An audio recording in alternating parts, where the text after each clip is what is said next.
Keling.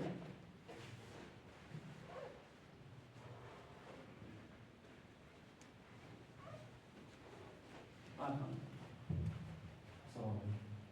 Va alaykum assalom. O'zimizni tanishtiramiz. Mening ismim Baxtiyor Sherzod, 15 yoshdaman. Sirdaryo viloyati Sirdaryo tumani Islomobod mahallasida yashayman. Musiqa maktabida. Musiqa maktabida o'qiyman.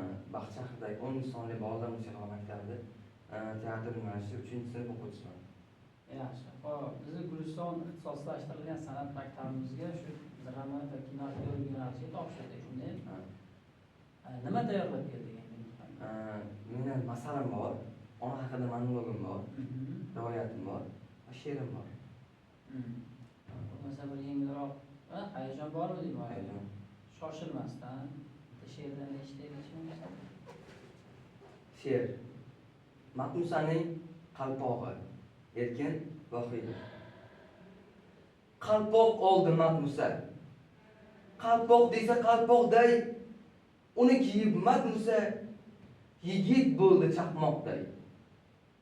10 ta qo'yga arziydi, yaraqlashi bir jahon. Bir qarasang suvsardek, bir qarasang olmaxon. Qalpoq emas ertagu, qalpoq emas tilla tosh. Qo'yinchi restoranda yuvmasa hech yo'q iloj. Kirdilar, o'tirdilar, buyurdilar aroqni. Dono Matmusa uchun ichdilar bosh qadog'ini. Qalpoqqa teri bergan, suvsar uchun ichdilar. Shunday qalpoqni sotgan, ovsar uchun ichdilar. Eslamagan qishloqning, maqtamagan qalpoqning ipigacha qolmadi. Eslamagan qishloqning itigacha qolmadi. Xo'p ishtilar o'ylamay, hisob kitob qilmoqni, oxirida pul yetmay topshirdilar qalpoqni. Yaxshi. Xo'p, qani endi masalda eshitaylikchi, qaysi masal? Masal Ivan Andreyevich Krylovning Qo'ng'iroq masali. Sichqonlar yig'ilishdi. Qoldirmayin is. Mushukvoydan yashinib qildilar majlis. Majlisda rais dedi: "Majlisda masala bitta. Qolmadi hech andisha, mushuk surbetda. Dunyoda o'tirsin, yo bizlar turaylik. Qachongacha yem bo'ladi? Sichqon bechora."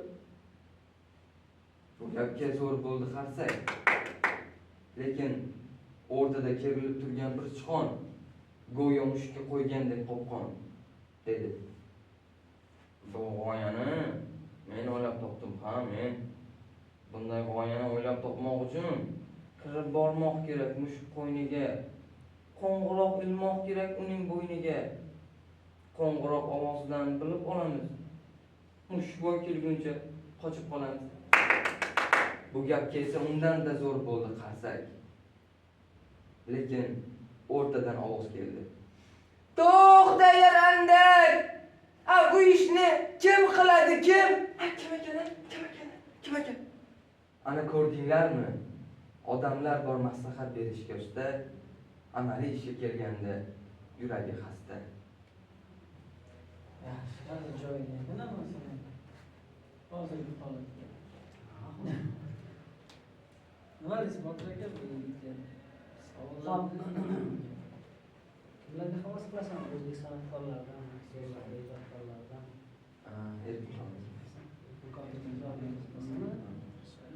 Ustoz san'atkorlarimiz, o'zbek san'at artisti. Bizni viloyat teatriga ham tushganmisiz spektaklga?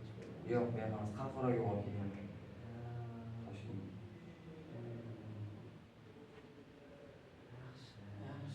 Teatr ko'rish kerak, spektakllarni o'rganish kerak.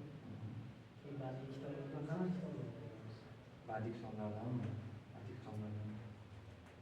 Kitob o'qish kerak. Ayniqsa pyesa o'qish kerak. Pyesalar o'qishimiz kerak. Badiiy kitob, hikoyalar o'qishimiz kerak. Aktyorni dunyoqarashi keng bo'lishi kerak. Fikrlash keng bo'lishi kerak. Bu dunyoqarash, fikrlash keng bo'lishi uchun albatta kitob o'qish kerak. Ko'p kitob o'qish kerak. Shu kitoblarni o'qiganini natijasini yil davomida odam o'zida ko'rsatadi. Shu shuning uchun boyagidek aktyorni mashaqqati og'ir. Uni mehnat bilan, harakat bilan, kitob bilan erishsa bo'ladigan bo'ladi, shu marralariga, oldinga qo'yilgan marralar. Qaysi hayvonlarni bizga bir chiroyli ovozlarini taqlid qilib o'xshatib beramiz? Birorta bir hayvonga ovozini o'xshatib qilgan an'analar bormi? Ovozim. Qaysi hayvon? It, shak, ayiq. Shu bitta itni ovozini eshitaylik, agar o'xshasa, agar yaxshiroq qo'yib beramiz shu yerga. Qani? Fantaziyaxona ko'rsatadi. Bemalol.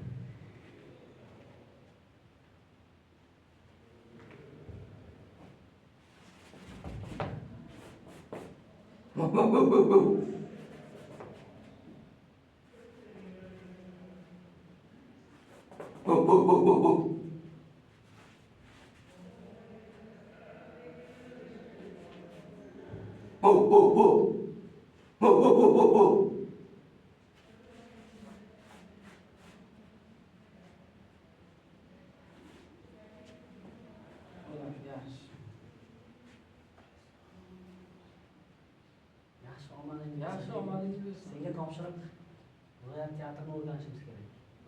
Spektakllarni, ijodkorlarni o'rganib, Xabar berishim. Bor. Rahmat. Mayli, ovoring.